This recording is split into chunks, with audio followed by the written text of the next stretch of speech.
Hello everyone, welcome back to Varsha English classes. मैं मिनी सिंह। आज के इस वीडियो में आप लोगों से सब्जेक्ट वर्ब ऑब्जेक्ट का कॉन्सेप्ट के ऊपर डिस्कस करने जा रही हूँ।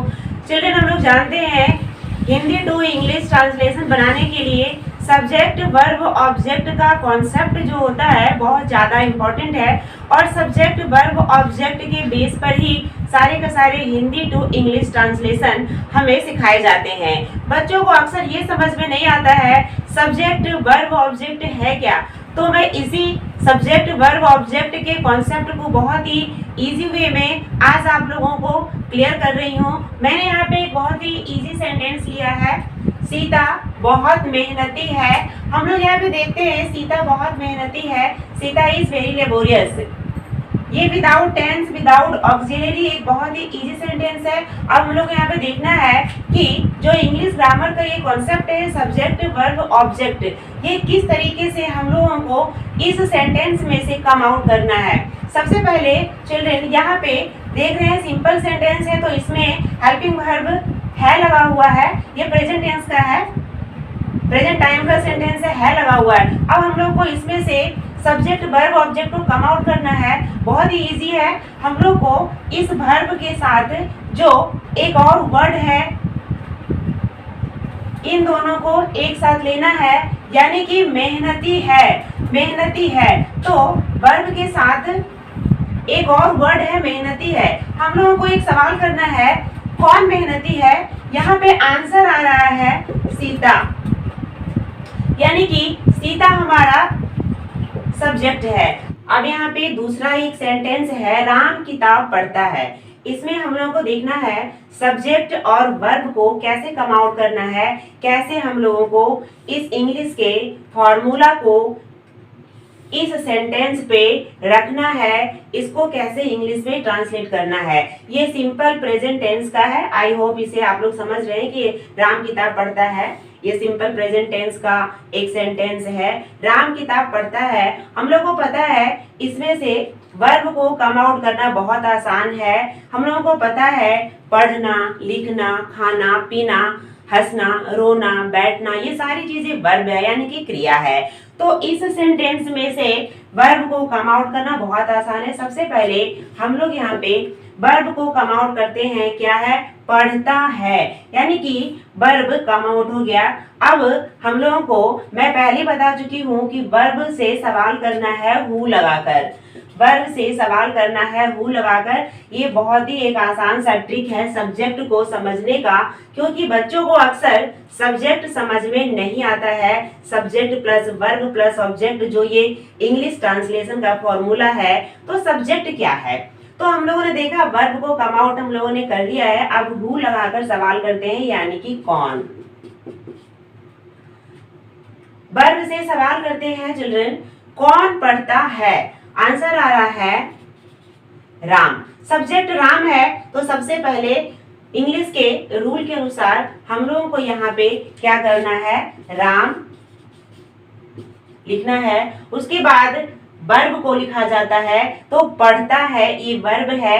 यहाँ पे चूंकि सब ये सिंगुलर है, तो सिंपल प्रेजेंट टेंस का रूल है, उसके अनुसार राम रीड। लेकिन ये चूंकि सिंगुलर है, तो हम लोग को पहले ही पता है यहाँ पे एस लग रहा है। सिंगुलर में वर्ब में एस लगता है, सिंपल प्रेजेंट टेंस में राम रीड्स। अब एक बच गया है, इसमें एक वर्ड बच गया है किताब, यानी कि अदर वर्ड या ऑब्जेक्ट। राम रीड्स बुक, ये बन गया हमारा इंग्लिश का ट्रांसलेशन, राम किताब पढ़ता है। एक और सेंटेंस लेते हैं, मुझे 1 घंटा पढ़ना चाहिए। मुझे 1 घंटा पढ़ना चाहिए। I should read 1 hour। यहाँ पे हम लोग को देखना है कैसे ट्रांसलेट करें सब्जेक्ट वर्ब ऑब्जेक्ट जो ये फॉर्मूला है, कैसे इसको हम लोग इसको समझते हैं। मुझे 1 घंटा पढ़ना चाहिए, तो यहाँ पे पढ़ना, यहाँ भी वर्ब पढ़ना, यहाँ भी वर्ब पढ़ना, पढ़ना चाहिए इस सेंटेंस का क्रिया। अब क्रिया यानी कि वर्ब कम आउट हो गया, तो हम लोग को वर्ब से सवाल करना है हु लगाकर, मुझे 1 घंटा पढ़ना चाहिए। अब यहाँ कौन पढ़ना चाहिए, यानी कि यहाँ पे सवाल का थोड़ा सा तरीका चेंज करना है, कौन की जगह किसे करना है। किसे पढ़ना चाहिए, तो मुझे 1 घंटा पढ़ना चाहिए। किसे पढ़ना चाहिए? मुझे पढ़ना चाहिए।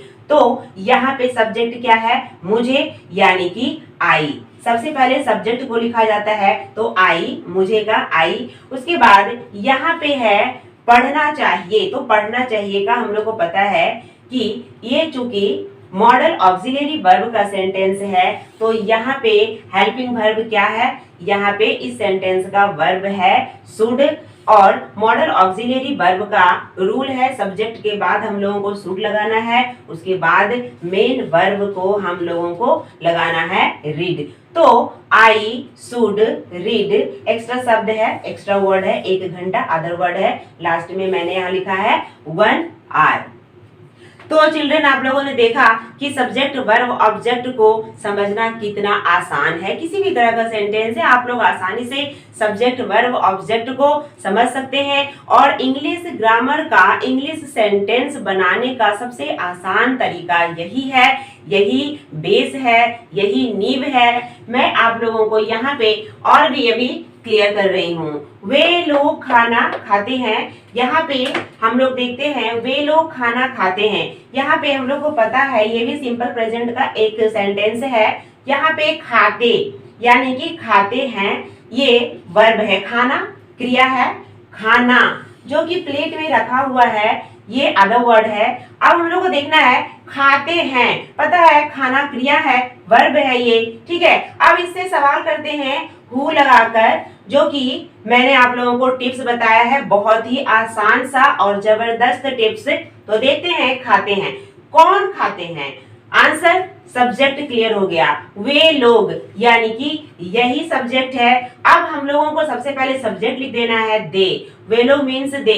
अब हम लोग को देखना है उसके बाद रूल के अनुसार वर्ब यानी कि इट, दे इट, बच गया खाना यानी कि अदर वर्ड, तो इसे हम लोग लास्ट में यहाँ पे लिखते हैं रूल के हिसाब से, subject plus verb plus other word. बहुत ही इजीली हम लोगों ने इसे बनाया है। अब एक और सेंटेंस लेती हूँ, मैंने खाना खा लिया है। ये परफेक्ट टेंस का है, प्रेजेंट परफेक्ट टेंस, जो कि मैं पहले ही बता चुकी हूँ अपने वीडियोज में। आई हैव ईटन फूड, यहाँ पे ये वर्ब है, V3 का इस्तेमाल किया जाता है प्रेजेंट परफेक्ट टेंस में। और चूंकि यहाँ पे ये आई है, फर्स्ट पर्सन है, और फर्स्ट पर्सन के साथ हमेशा हैव लगता है, आप लोग को पता है। तो यहाँ पे हम लोग देखते हैं कैसे हम लोग को यहाँ पे सब्जेक्ट कम आउट करना है रूल के हिसाब से। तो खा लिया है यानी कि परफेक्ट टेंस का रूल है, खा लिया है यानी कि खा चुका है, तो खाना यानी कि इट, V3 लगाते हैं, इटन यानी कि यही है वर्ब, यही क्रिया है इस सेंटेंस का, खाना खा चुका है। तो देखते हैं हु लगाकर, सब्जेक्ट से हु लगाकर यहाँ पे क्वेश्चन करते हैं, खा लिया है कौन, यानी कि हु हैज ईटन, हु कौन खा चुका है। हु से सवाल करते हैं कौन, कौन खा लिया है।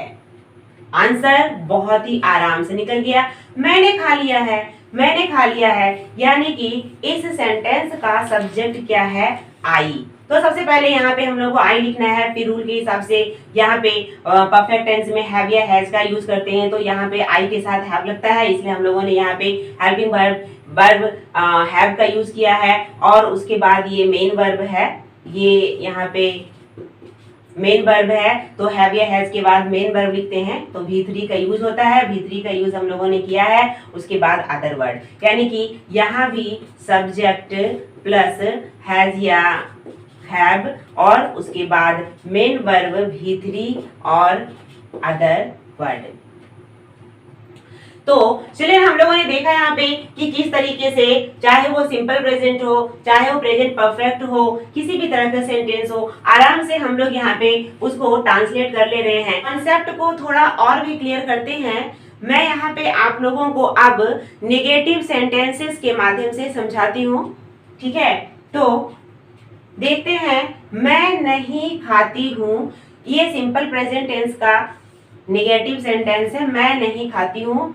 खाती हूँ ये क्रिया है, खाना क्रिया है, क्रिया यानी कि वर्ब कम आउट हो गया, ठीक है। अब सब्जेक्ट को कम आउट करना है, तो हम लोग देखते हैं वही ट्रिक को आजमाते हैं। खाती हूँ, कौन नहीं खाता है? हु से सवाल करते हैं वर्ब के साथ, कौन नहीं खाता है?